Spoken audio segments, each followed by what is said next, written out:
I still remember that night like it's stitched into my brain. The smell of wet concrete, the sharp chill in the air, and the way the abandoned middle school loomed against the sky like a rotting skeleton. We'd been chasing thrills all summer, me, Yuri, Frank, and Freddie. And this forgotten school in North Jersey had become something of a legend among local explorers. By the time we reached it, the sun had already dipped behind the trees, and the shadows had swallowed everything but the cracked sidewalk leading up to its dates. The fence was already cut open, which should have been our first red flag, but when you're 17 and fueled by adrenaline, red flags just look like green lights. Inside, our flashlights sliced through the dark, revealing endless hallways lined with lockers, some hanging open like crooked jaws. The silence was thick, not peaceful, but heavy, like the whole building was holding its breath. We joked at first, trying to keep it light, but the deeper we went, the more it felt like we weren't alone. Down in the basement, we found a massive pentagram painted across the floor, still slick with something dark. Probably paint, I told myself, though the smell didn't match. Freddie laughed it off, but even he went quiet when we heard footsteps echoing above us. We climbed to the second floor, hearts hammering, and tried to pretend it was nothing, wind, raccoons, anything logical. While Frank tagged a wall with his spray paint, I wandered down the hall, drawn by a faint humming sound, almost like someone whispering through a fan.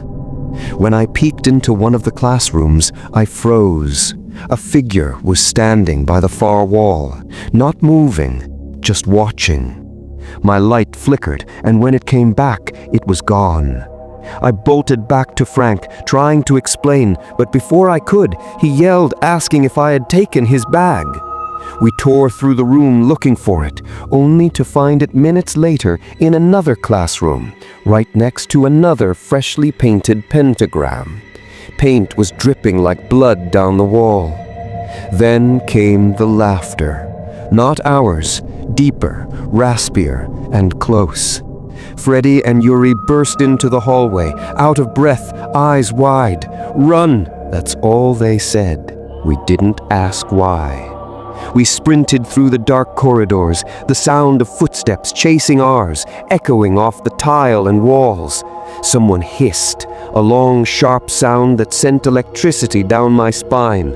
I swear I heard a voice behind us whisper, "I should have cut you when I had the chance."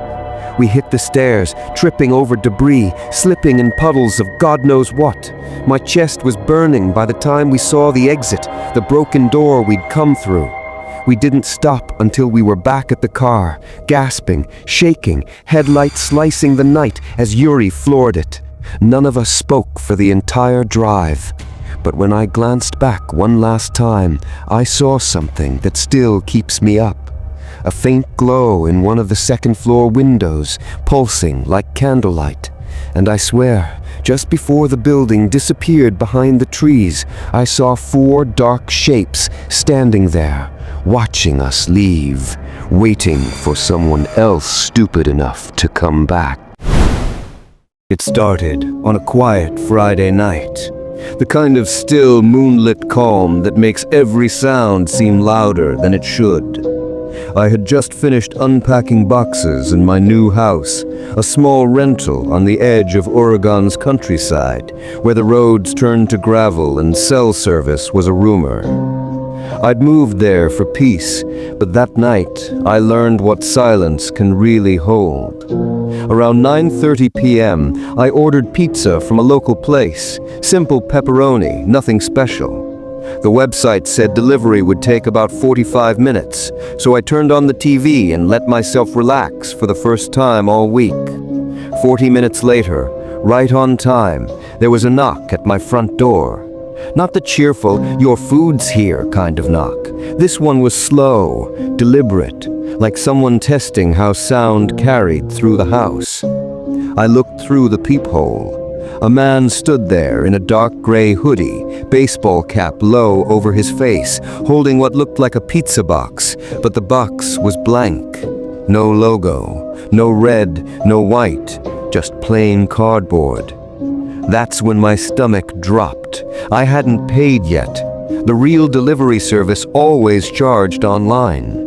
Still, I cracked the door just enough to keep the chain on. "Can I help you?" I asked, trying to sound casual.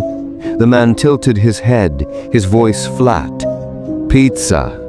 He held up the box, but didn't move an inch closer. I noticed his other hand was hidden in his pocket, the kind of casual that looks forced. I told him I hadn't ordered from any local store, just from Porto's Pizza, and he said, "Yeah, that's me." But his eyes flicked past me, scanning the room, not looking at me. I told him to wait while I grabbed my phone to check the receipt, and as I turned away, I heard the faintest tap against the chain, like he was testing its strength. My instinct screamed.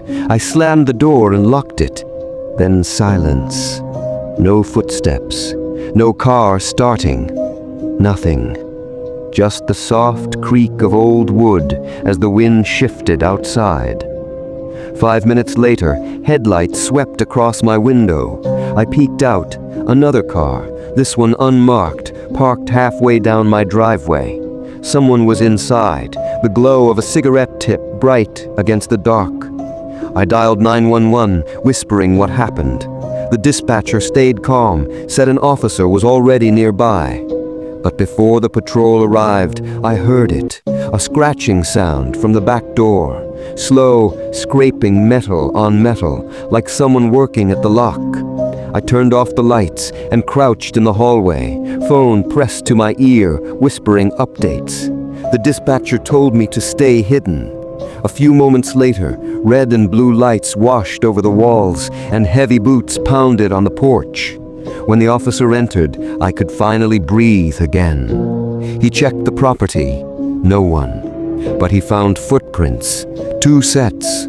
One leading to the woods behind the house, one toward the road. They took my statement and promised extra patrols, but I barely slept that night. Every creak in the floorboards made my heart race. 2 nights later, I came home from work and found a note wedged under my welcome mat. It was handwritten, block letters. "You shouldn't open doors to strangers." No signature, no explanation, just that one sentence. The police dusted for prints, but found nothing. I moved out the next week, left everything behind, the furniture, the comfort, even the peace I thought I wanted. And sometimes, when the night feels too quiet, I still think about that man in the gray hoodie and the second car waiting down the drive.